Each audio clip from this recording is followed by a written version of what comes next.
Tune in and find biblical help, guidance, and inspiration for answering life's questions. Indiana in the Morning, presented by First Commonwealth Bank, and it is time now for our interview, brought to you by Marcus & Mack, voted Best Personal Injury Law Firm in the Best of Indiana County contest. Marcus & Mack, a law firm representing injured people. Before we start that, we have to say this. Information presented on this program is believed to be factual and up to date, but we do not guarantee its accuracy, and it should not be regarded as a complete analysis of the subjects discussed. Discussions and answers to questions do not involve the rendering of personalized investment advice, but are limited to the dissemination of general information. A professional advisor should be consulted before implementing any of the options presented. Encompass More Asset Management is registered as an investment advisor with the SEC and only transacts business in states where it is properly registered or is excluded or exempted from registration requirements. Registration with the SEC does not imply a certain level of skill or training. Thank you, Todd. And joining us in studio, as usual, our good friends from GCES, Clinton Smith and Galen Bargerstock are here. GCES. Gentlemen, how you doing this morning? Good. I tried to time that introduction out. No, that was perfect. All right. Hey, what are we going to talk about today? I know that this is going to have to deal with financials for, not strictly financials for kids, but children are related to the topic in this. Yeah, it actually is all about finances for kids. Okay, go for it. So we wanted to talk about UGMAs, 529s. We've been getting a lot of questions from clients about it recently, and we figured it would be a good thing to talk about. You know, a lot of times when we've been on here, we've been talking about the stock market, what to do when you're losing money. Yeah. Well, this is a completely different scenario. This is when you have money and you want to give it to one of your kids. All right. So let's start right away with the term that got me saying, what in the world? What is an UGMA? UGMA is a Uniform Gifts to Minors Act. So it allows you to give money to your children or grandchildren. All right. Go ahead. And so this is obviously meant to help them out later in life, maybe college or getting them started on their own, so to speak, type of thing? Yep. So there's the big difference is, I would say, between the 529. 529 has to be used for college. If it's not used for college or educational purposes, it's taxed at a higher rate and you get penalties. The UGMAs and the UTMAs are both allowed to be used for other things. So music lessons, birthday parties, clothing, anything that the child could need growing up, you're able to use that to actually pay for that. So if you have extra money, but your kid might not be suited for college, that might be the better option to go, because you're not going to be penalized after you saved for them for 18 years if they don't actually go to college. Okay.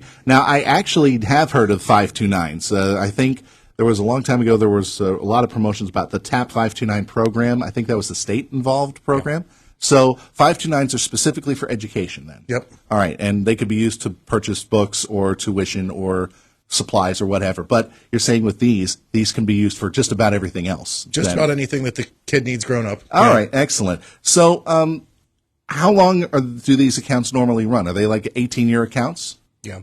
For an UGMA, it's 18. For an UGMA, it's 18 for the other? Yeah, as soon as the child becomes an adult, once they're no longer a minor, essentially what happens is there's a custodian that's going to manage the account for them, and then when they come to age, they take over the account, and it is their money.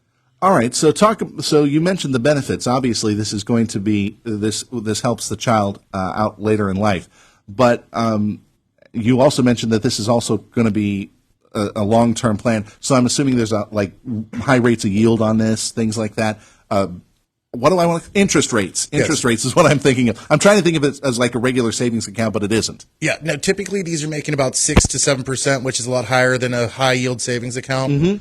So they do have good rates. Well, I mean, what rates comes to risk tolerance, so you're going to play the market essentially. Okay. It's just if you're doing it over a longer period of time, the risk tolerance is going to be a little bit higher. But you have to always consider, risk is involved when you do these plans. How easy is it to set up one of these? Oh, it takes me about 4 minutes. Really? For the paperwork. That quick? I mean, it's the explaining of the different types of accounts and which one's better suited. The negative aspect, and I always want to point out that to people as well, is, when you have these accounts, the child is the owner of the account on the UGMA. and the parents are the owner of the account in a 529. Right. So there's tax advantages, and I'm not a CPA, but there's tax advantages of doing one versus the other for the household. Okay, so let's go ahead and talk about some of those advantages and disadvantages. Well, you said whatever we can tell our listeners about some of those advantages of having these UTMAs and UGMAs. Am I even saying it right? UGMA sounds good. UGMA, Yeah. okay, Yeah, sounds good. All right, so go ahead and talk to us about these programs. Obviously, you offer them as part of GCES's lineup of programs. Yep. Just over the years, we've worked with families, and a lot of people, they might have extra money that they're looking to invest in their child. Even grandparents will set these up for their grandchildren and stuff like that. But, the UGMA and UTMA versus the 529, if you have extra money, but your kid might be a little bit of a dummy, let's just say it, and you don't think they're going to go to college, then that's the place to put the money because you can use it for anything. So I wouldn't call the kid a dummy. They may want to go to a trade school. Yeah, well, not even a trade school. But they could go or go backpacking anywhere in Europe. Yeah, for sure. a year. Yeah, it's just if they're not going to go to college, it's a much better place to put it because if you put it in the 529 and they don't go to college, then you're going to be penalized, and then you're kind of going against the whole point of having the 529 in the first place. Yeah. Okay, so that's the big advantage, but you said that there are disadvantages to this as well. Yeah, and I just want to point out that you can't actually have both accounts at the same time. You can, Yeah, okay. So it's not a one or the other Yeah, situation. yeah, Okay. no, you can do both. I mean, the negative aspect on it is, you don't know if the child's going to college. And, and that's the biggest thing with all of this stuff. You don't know, but the most popular account that I see, what people normally are picking up, is the UGMA. Okay. The grandparents paying they want to do something for their grandchildren, throw a little bit of money in it each year. And, over the years, these accounts can really add up in value. It's definitely changed from the days when the grandparent or somebody would buy a savings bond for their child and watch as that bond matures. But we kind of know savings bonds, even though they're great, solid money, and it does grow, it doesn't have as big an impact as these accounts do. Whenever you have to wait 15 years for $100, it seems like a long time to wait. I remember getting those growing up where, you're waiting to turn 18 or however long it takes to mature, and then, you have $100. Like the UGMA, you can put up to, $17,000 per year, $34,000 per married couple. So if you're doing that for 5-10 years, you have quite a lot of money in there. Yeah. And trust me, I've given some too. I think I gave each of my nieces and nephew a savings bond whenever they were born. So, but say somebody's still old school in that regard. Are they able to contribute to UGMAs and UTMAs, even if it's just giving them like, oh, this is a $50 check for their birthday or a $100 check for their birthday? Can they give it to the parents, then the parents put it in? They sure can. Okay. Yeah. And savings bonds too? Yeah, and I also want to point out that I can put bond funds inside of that, so it doesn't all have to be in the market. It doesn't all have to be in the market. Yeah. It can be bonds. It can be cash. It can be whatever. It's just more flexibility. All it's right. a way to transfer the assets to a minor. It's blowing my mind a little bit that these things even exist because I again think of just the 529 accounts and those being a good idea for education. But as you said, maybe kids don't want to get the college education afterwards. So how can they find out more about these programs? Obviously getting a hold of you. Yeah, give us a call. Our number is 724-915-0000.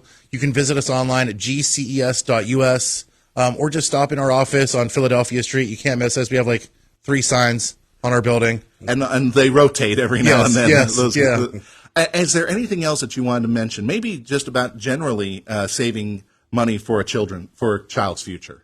Well, I mean, everybody wants, their child to do well. I think that's the ultimate goal, for them to do better than you did yourself. So if you put a little bit more, at the very beginning when the child's, 1 or 2 years old, that's really going to add up. Yeah, definitely. Yeah. And even if it is just a little over time, every year or so, another $50, $150, that adds up. That's the big part of savings, and that's also the big part of interest as well with this whole thing.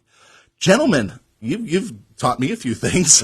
And certainly some things to keep in mind, and certainly our listeners will keep that in mind too if they need to think about that for, who knows, the odd Christmas gift every now and then. Yeah. Thanks again for joining us on Indiana More. Anything else you guys want to talk about today?